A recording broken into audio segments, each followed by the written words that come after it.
I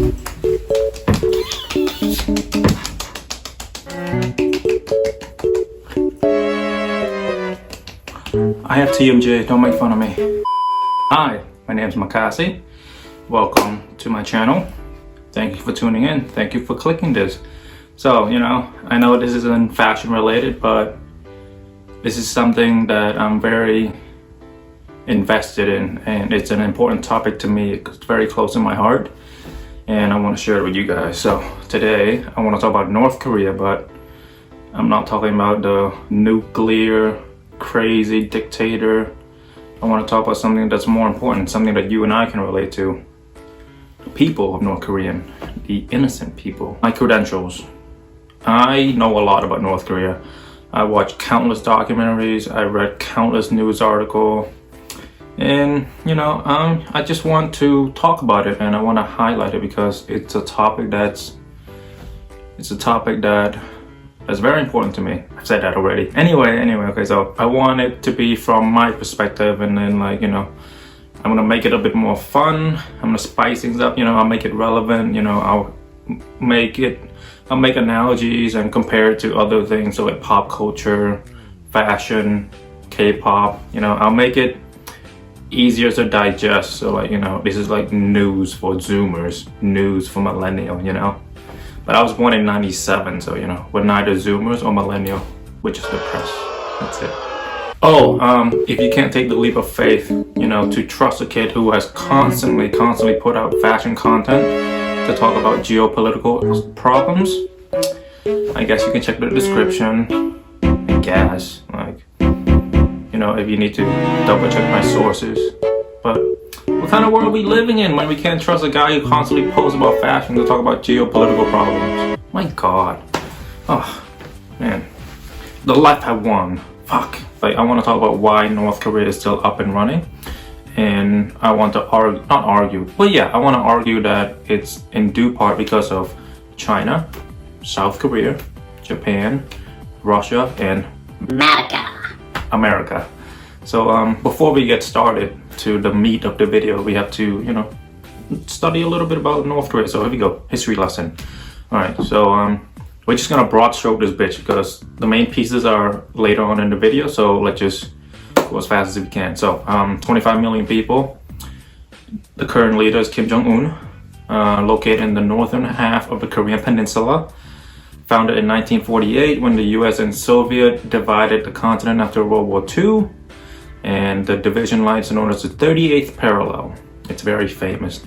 Though obviously the Soviet backed the North, the US backed the South. The Soviet backed Kim Il-sung, the US backed Sun Min-rae. They're both dictators. This is very important to specify. So the war happened, the North nearly won, and then the US gathered its troops, pushed them back to the 38th parallel, and it's been a stalemate. The war is still going on, but an armistice was signed. What is an armistice? An armistice is a formal agreement to stop fighting. It's different from a peace treaty, whereas they formally end the wars. And the reason why your K-pop idols, your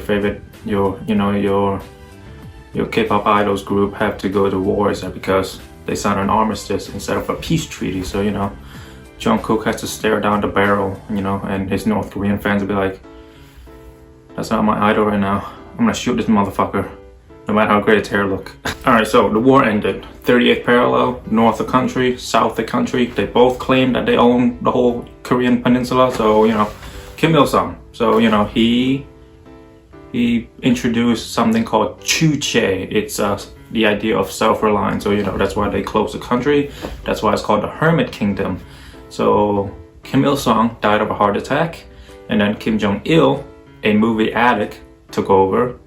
And during this time, the Soviet also collapsed. So no more money from the Soviets. So the only source of trade was from China, because they, alienated the whole world by saying, we're gonna conquer all of you. During Kim Jong-il era, they instituted something called the Songgon Chungchi, or military first. So this made poor people a lot poorer. This made rich people a lot richer. And rich people are, people in the military, people supporting the regime. So famine in the 1990s killed a lot of people. We're not going to talk about that. Something important though is that the black market was born, because when you push people up against the wall, they have to feed somehow. They have to feed their children somehow. They have to feed themselves somehow. So the black market was open. So Kim Jung Un, he also died of a heart attack in 2011, and then this guy got in office, and he's been ruling Korea since. And judging by their record, he's probably gonna die of a heart attack. It seems to run in the family, and that's the only thing that runs in the family. Corny joke.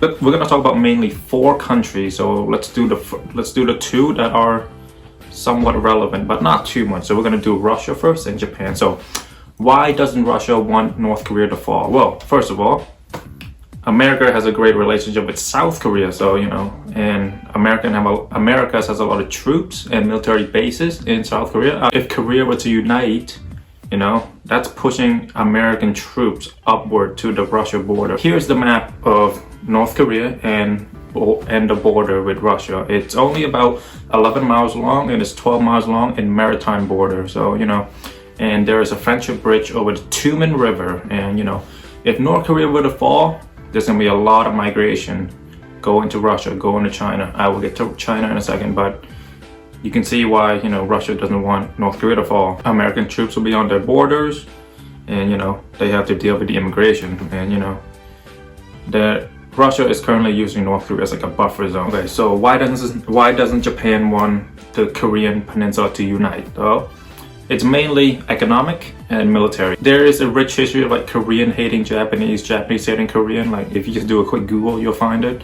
I'm not gonna get into that. That's just an example I'm using. But let's look at this photo real quick. So this is according to the World Bank in 2019. These are the top 10 economies in the world, and as you can see, United States first, China is second, Japan is third, and then the next important one is at 12th, South Korea. So if you look at it from the Japanese perspective, one of your competitor, which is very close to you, and their GDP ranking is very close to you as well, by 7th or 8th spot.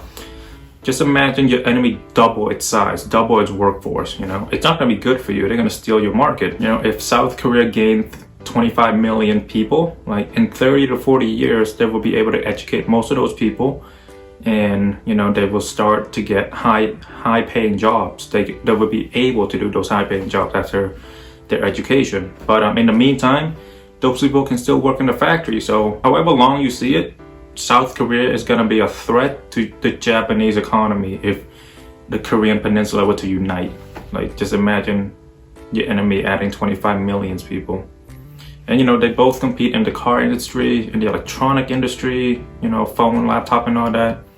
And another thing is that if North Korea and South Korea were to unite, South Korea would gain the 2nd or 3rd largest army in the world. So North Korea has 1.3 active military personnel right now, and Japan has like 250,000. And I'm pretty sure there's like some treaty where they can't attack people after they were defeated in World War II. So you can see why they don't want South Korea and North Korea to unite. It's common sense, right? Do you see what I'm talking about? See where I'm going? Okay, so let's talk about the 2 main ones, and these are the 2 main players anyway. We're gonna talk about China and the US, but first let's talk China. So why doesn't China want North Korea to collapse? Why do they prop up this regime? Influx of immigration. So the same reasons with Russia as well, because the US has military bases and military personnel in South Korea. And right now, North Korea is a buffer zone to China and South Korea. So if the Korean peninsula were to unite, the US military base could move up and be closer to their border. And China doesn't want that. And China shares an 800 miles long border with North Korea. So it'll be very easy, not easy. Most immigration will go to China, and then some will go to South Korea. So like they don't want to help people who aren't their citizens. Like it's pretty normal. Like what I'm talking about. I want to read you this quote that I found. So it says, "China is the umbilical cord that keeps North Korea alive." Scott Snyder, a career expert at the Council on Foreign Relations, he says, but their main interest is in stability on the peninsula, so they've got leverage that they can't use, essentially because If they use the leverage, they're gonna generate instability, and that's not what they want. Influx of immigrations, the US troops moving closer to the border. The Korean Peninsula is a mess. They don't want that. They don't want that on their border. This is why, you know, this is why border skirmishes scare both countries, because, you know, it could lead to instability in the region, and that could mess up the economy, kill a lot of people. It's unnecessary. So if you can avoid that, they're gonna avoid that. So this is another quote that I found from CFR.org. So China has regarded stability on the Korean Peninsula as its primary interest. Again, primary interest, remember that. Its supports for North Korea ensure a buffer between China and democratic South, which is home to around 29,000 US troops and Marines. While the Chinese certainly would prefer that North Korea does not have nuclear weapons, their greatest fear is regime collapse. Writer Jennifer Lin, a professor at Dartmouth University. And another quote from the same thing is that, from the same source, is that the specter of hundreds of thousands of North Korean refugees flooding to China has been a worry for Beijing. China's promise to repatriate North Koreans escaping across the border has consistently triggered condemnation from human rights groups, and Beijing began constructing a barbed wire fence more than a decade ago to prevent migrants coming from North Korea to China. The majority of North Korean refugees first make their way to China before moving to other parts of Asia, including South Korea. However, tightening border control under Kim Jung Un has decreased the outflow of refugees. So again, they don't want immigration. 25 million people, let's say half go to South Korea, half go to China. That's 13 million people. That's a lot of people. And China doesn't want to take care of those people. It's like me saying, hey, you know, can you watch 13 millions of my kids? And they're just gonna go suddenly. Would you do it? You know, economically, it's gonna ruin you. And something else I want to talk about is that I think it's a nice dream to have. It's very optimistic of all of us to dream like once we kill the dictator, the country will be stable again. But we know that it's not true. Let's take Libya, for example. After Gaddafi died, we thought, you know, we're gonna liberate Libya and then it's gonna be a democracy. Look at where Libya is now. Like, I saw this video, some Libyan, like they say, oh, things was so much more stable under Gaddafi. Yes, there was some killing, but at least it was stable.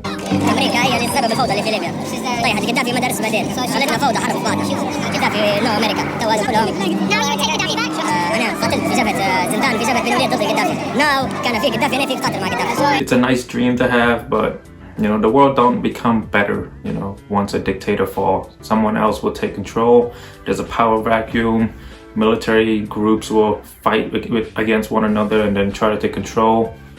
It's gonna be a while. It's gonna be a while until a country is stable after a dictator fall. But we should remain optimistic. I do remain optimistic that one day North Korean will be able to live a normal life. We forget that the reason the Korean War happened was because of the Cold War. And then, you know, obviously the Cold War between the US and Russia and the Soviet Union, but the Soviet is done. So right now there's a Cold War between the US and China. And, you know, they're kind of using the Korean Peninsula as like their Cold War. It's a lot more complicated than how I'm making it sound, but I'm just broad stroking it. So, you know, American has troops in South Korea. So, you know, if North Korea and South Korea were to do a fucking DragonBall fusion dance and form a Gogeta, it's gonna be a problem for China. Like, so again, North Korea has 1.3 million military personnel. Adding that to American troops in the area, adding that to South Korean troops, that's a lot of people. That's a lot of people China has to worry about.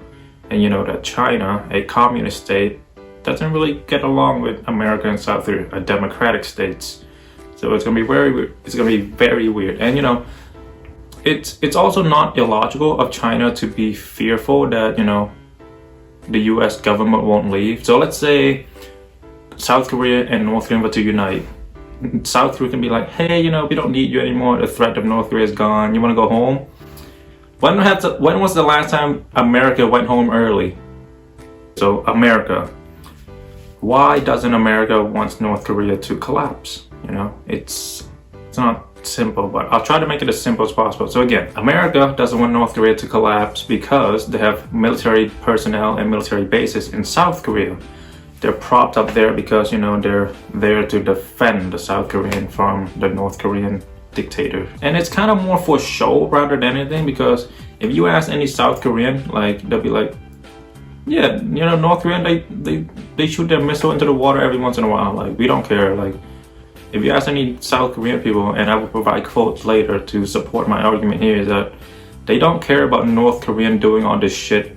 But from the outside, it can be scary. But from South Korea's side, like, they see it so many times, they become numb because they know North Korea is not going to do anything. And you know, Kim Jung Un is not an idiot. If he fired a missile at Seoul, America will nuclear bomb the shit out of it. It's gonna go back to the Middle Age. Kim Jung Un knows he's not an idiot. He may play the idiot part, but he's not an idiot. And you know, again, if North Korea isn't a threat to democracy anymore, South Korea could say, hey, you guys want to go home? We don't need you anymore. What do you think America's gonna do? They're gonna lose their... America wants to keep its eyes and ears as close to China and Russia as possible. And you know, this is speculation, you know, but best believe that they're not setting 28 or 29,000 men to just sit down and wait for war with North Korea. They're definitely gonna collect intel, like, you know, a small 5-6 people is gonna be like collecting intel to send back to America, to DC. So I talk about military base and military personnel. So here are all the military bases in South Korea, the US military bases. Again, as you can see,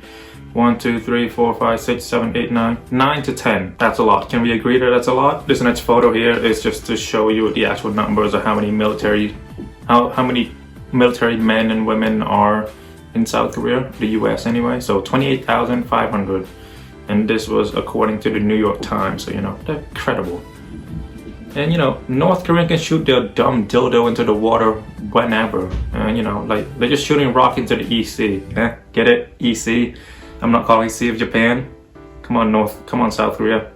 Make me the 8th member of BTS. So I found some interesting quotes from an article from The Nation. The article title is that, why are US troops still in South Korea? So I want to tell you a couple quotes. So, American president regularly vowed to destroy Kim Jong-un's country. In addition to permanent military bases in the south, they have surrounded him with menacing armada of missiles, drones, planes, and warships, with regular violation of North Korean airspace of high altitude, collecting intel.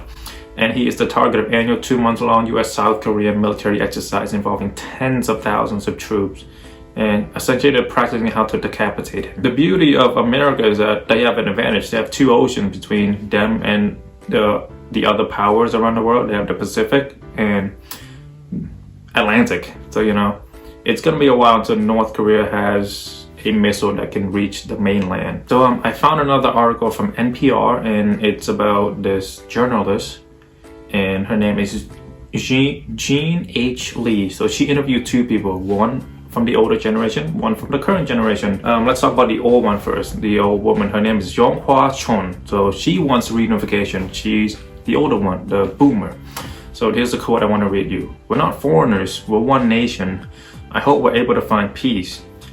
Even when we reconcile with a friend, we don't laugh together the next day. There's always some pent-up anger. And this opinion isn't, you know, shared by the rest of Korea anymore. On top of interviewing the boomer, she also interviewed a millennial. Her name is Unni, in her early 30s, and this is a quote. So she said many things in the article. I'm just gonna combine them into one. So everyone around me was well off. No one cared about the issues between NK and SK because we led comfortable lives. As far as she and her friends were concerned, North Korea was a scary presence and no one supported reunification. Growing up with threat from North Korea all her life, she has become inured to them, numb. It was during the stint studying at pastry school in Chicago a few years ago that she saw how North Korean nuclear tests and missile launches look from afar. When I told people I was from South Korea, they thought I came from a dangerous country. We may be numb to it, but it's true that we live on a peninsula with nuclear weapons. It must have looked dangerous from the outside. So there's also another quote that I want to say that like contrasts Unni and Yonghwa. And she says, I don't really feel that we are one nation. The 2 nations have very different values. To support more of my argument here, I found another quote from New York Times. This is a quote, so I want to read this to you. Is that I personally wouldn't welcome reunification because it would create a burden for us, as we would have helped to rebuild the North Korean economy, said Park Min Chol, 22, a college student. And in the same article, there was a survey done. So a survey last year by the government-run Korean Institute for National Reunification in Seoul found that far more South Koreans in their 20s now oppose reunification, 71.2% to be exact, than support it. Across the population, support has dropped to 57.8% from 69.3% just 4 years ago. And this article came out in 2018, so it's probably gone lower now since, you know, it's been 3 years. So like, you know, if you ask the young people, they're just like, what? What are you talking about? All music is free right now. What the fuck are you talking about? Oh, two dudes are kissing? I'm about to watch every movie ever right now. They don't care at all. Remember that younger people in South Korea sees North Korea as another country. A lot of them see it that way. Now let's compare it to the European Union. So, you know, Britain, they left the EU because they didn't want to pay the EU tax, and this dumb bus that Boris Johnson travel around with. You know, it was a big lie, but it's the same feeling. Like, you know, they don't want to support citizens who aren't in the same country. They don't feel that connection.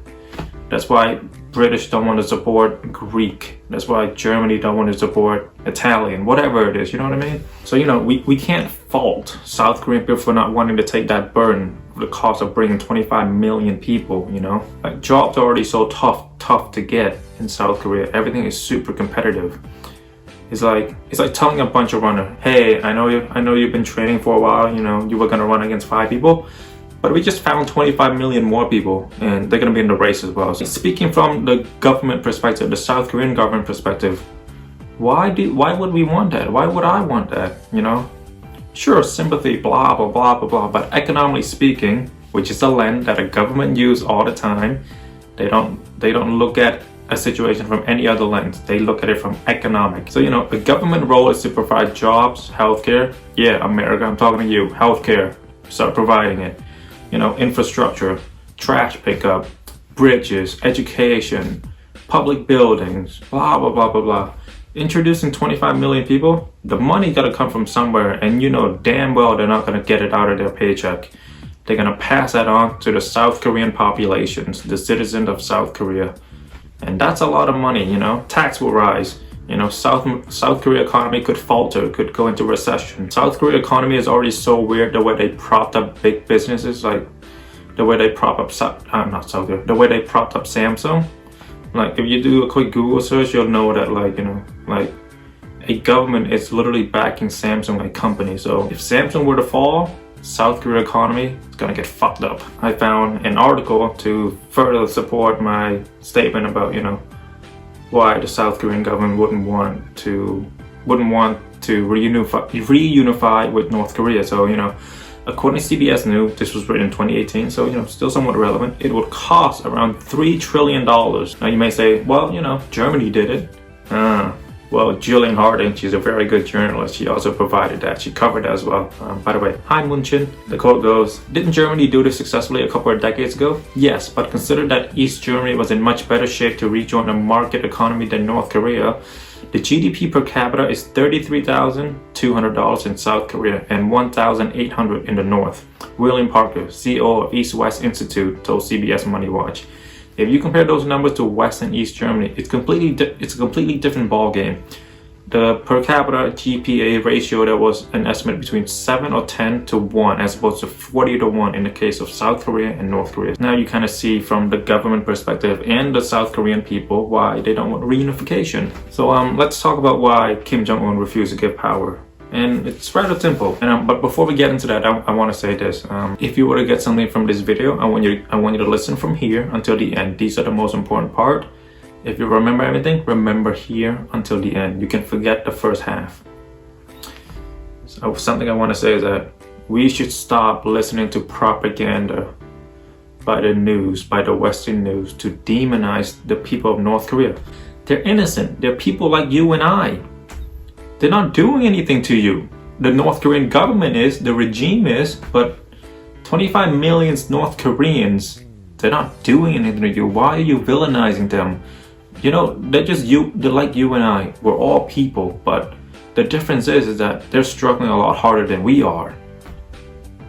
While these couple of countries' governments are measuring their dicks on the international scale, these 25 million people are taking on the burden of that brunt. You know what I mean? Like, while sanctions, military skirmishes, whatever it is, are going on and just play a game of like who got a bigger dick, 25 million people are suffering. let's put this into perspective. Let's say you're an American who opposed Trump, right? And you went to another country. Say you went to Peru, right? Imagine if people really treat you as if you're one of his supporters. You know, you probably wouldn't like it. You know, you'd probably be mad. See, the problem with North Korean people is that they don't have that options. If they say something that is close to being the truth on camera, the Kim regimes will kill them instantly. And you know what's worse? There's this law there that's like the 3-generation thing. So like, if you do something wrong, 3 generations of your families will suffer from your wrongdoing. If you escape North Korea and they know you escaped, the family you left behind, 3 generations of them, they'll be in an enslavement camp. That's really it. That's the difference between them and us. They're people like you and I. So please stop villainizing them. They're not our enemy. They're you and I. We're all human beings. Can we just have some sympathy, please?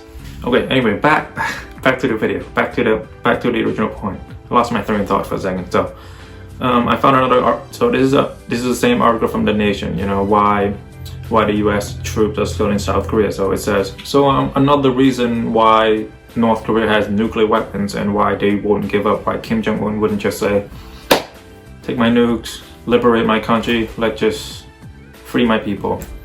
Kim Jung Un don't have that decision at his disposal. The reason is, so I wanted you to point out from this article I found from CNBC from 2017. So a possible reason North Korea Kim won't disarm, and it's in due part because of memory of Gaddafi. So the title of it is How the Miserable Death of Muammar Gaddafi Factors into Kim Jong Un's Nuclear Ambition.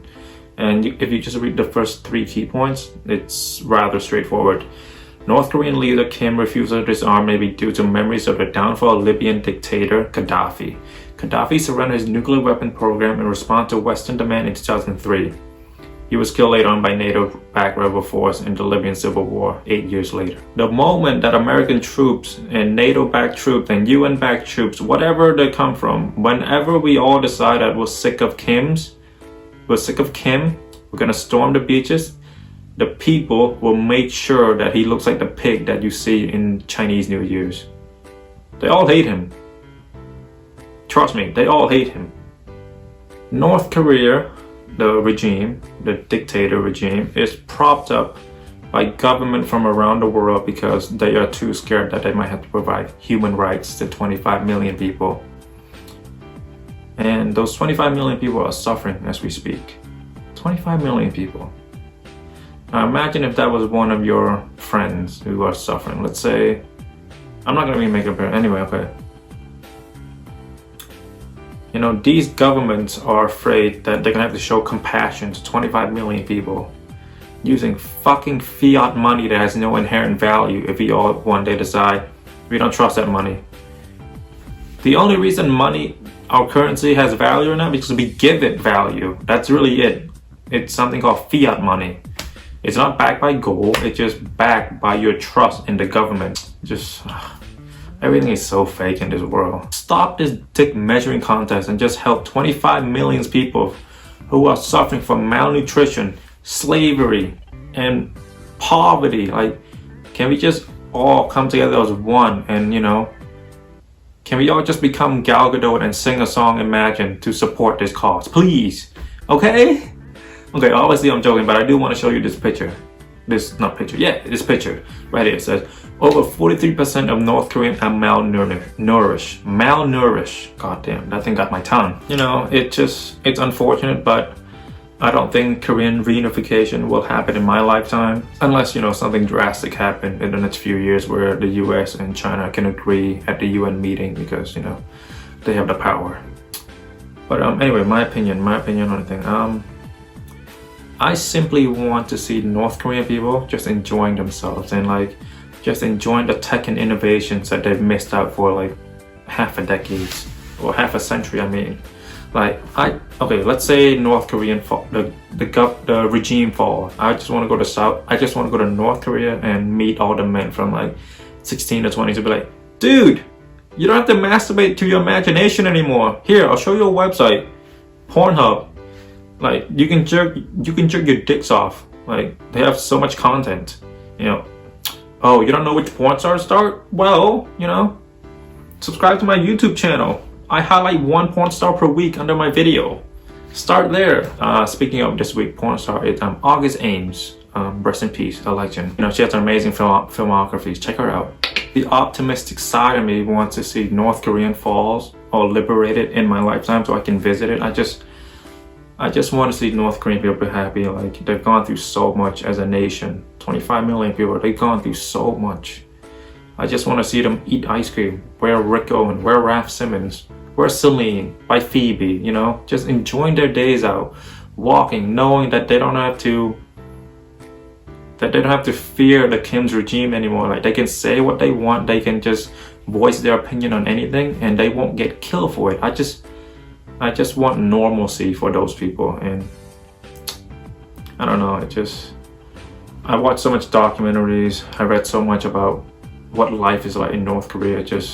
They endure so much hardship, they endure so much struggles. I just want them to experience regular life. That's it. This isn't a typical video for me, you know, this is like a fashion channel, but I don't want it to be that, you know.